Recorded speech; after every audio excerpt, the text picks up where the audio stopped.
अगर तुम क्लास 10 से 11th में जा रहे हो एंड बहुत ज़्यादा कंफ्यूज हो कि किस सब्जेक्ट के लिए कौन सी बुक पढ़े, कौन सी रेफरेंस बुक खरीदे, किस में सिर्फ एनसीईआरटी चाहिए, then you are at the right place. क्योंकि आज मैं तुम्हें बताने वाली हूँ कि मैंने कौन कौन सी रेफरेंस बुक यूज़ करी थी। उससे पहले, if you are new to this channel, let me just give you a short introduction about myself. So hi, I am Shelly and my class 11th has just ended. मतलब सिर्फ एक last final exam बचा है CS का, but yes, that was it.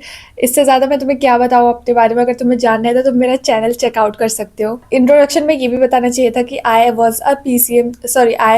PCM student. तो मेरे पास physics, chemistry, maths की books वगैरह है, तो मैं तुम्हें बायो का नहीं बता पाऊंगी। बट बायो के लिए आई डोंट थिंक सो तुम्हें कोई एक्स्ट्रा रेफरेंस बुक चाहिए। बट आई डोंट नो, अगर तुम किसी तुम्हारे सीनियर के पास PCB थी तो तुम मुझसे पूछ सकते हो। बाकी मैं तुम्हें PCM का बताऊंगी। Without wasting any further time, let's get into the video. सबसे पहले हम स्टार्ट करते हैं फिजिक्स से। तो मैंने यहाँ पे सारी बुक्स ला रखी है। अभी मैं तुम्हें उठा के नहीं दिखा सकती क्योंकि वो बहुत सारी है, but still let me try. बहुत सारी है यार। अगर मैंने जब बोला है ना बहुत सारी है, तो इसका मतलब बहुत सारी है। तो सबसे पहले फिजिक्स की बात करते हैं कि मैंने फिजिक्स के लिए कौन कौन सी बुक्स रेफ़र करी एंड मैंने किस किस से पढ़ा। देखो, स्टार्ट करते हैं सबसे बेसिक से। तो सबसे पहले तो एनसीईआरटी है, ये पार्ट 1 है। पार्ट 2 मेरी पता नहीं कहाँ पे है, वो मेरे को मिल नहीं रही थोड़ी सी, तो तुम इसी से काम चला लो। मतलब तुम्हें पता है ना कि मेरे पास एक एनसीईआरटी है। अब दूसरी मेरे पास एक लैब मैनुअल है जो कि पूरे साल भर कहीं काम नहीं आई, बट ये मेरी बहन की थी तो फिर मेरी भी हो ही गई।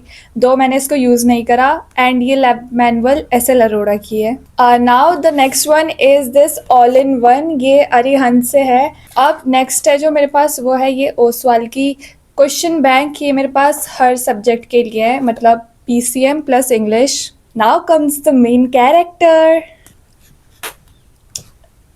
देखो,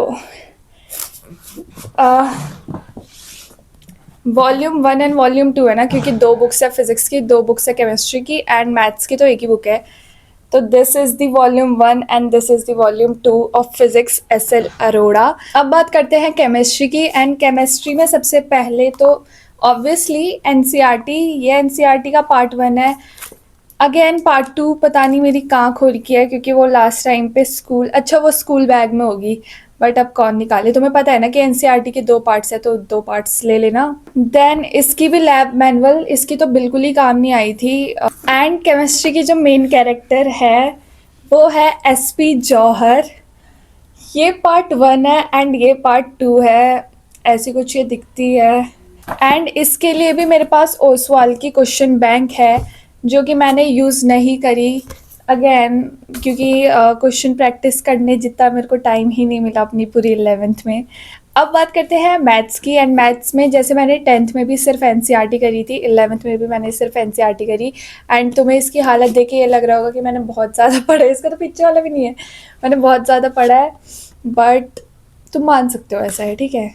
एंड इसकी भी एक ये क्वेश्चन बैंक थी। मैथ्स की मैंने ये थोड़ी यूज़ करी थी।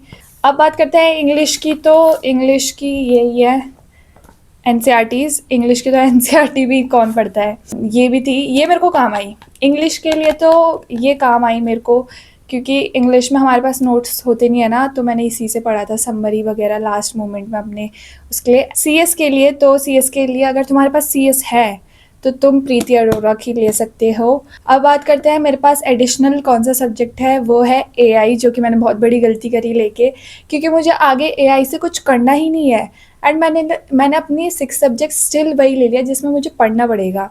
बल्कि 6 सब्जेक्ट ज़्यादातर लोग वो लेते हैं जिसकी हेल्प से उनकी पूरी स्ट्रीम थोड़ी इजी हो जाए। क्योंकि अगर तुम्हारे पास PE है तो तुम एक दिन पहले पढ़ के उसका अच्छे से निकाल सकते हो, बट AI के लिए तुम्हें थोड़ा आइडिया पहले से रहना चाहिए, मतलब पूरे साल भर की एक्चुअली हो क्या रहा है उसमें। क्योंकि अगर तुमने लास्ट मोमेंट में पढ़ा तो तुम्हें थोड़ी दिक्कतें हो सकती हैं। तो या see you soon in the next video. Till then bye. And अगर तुम न्यू हो, तुमने सब्सक्राइब नहीं करा है, तो प्लीज़ जाके जल्दी से सब्सक्राइब कर दो and hit the like button. Take care.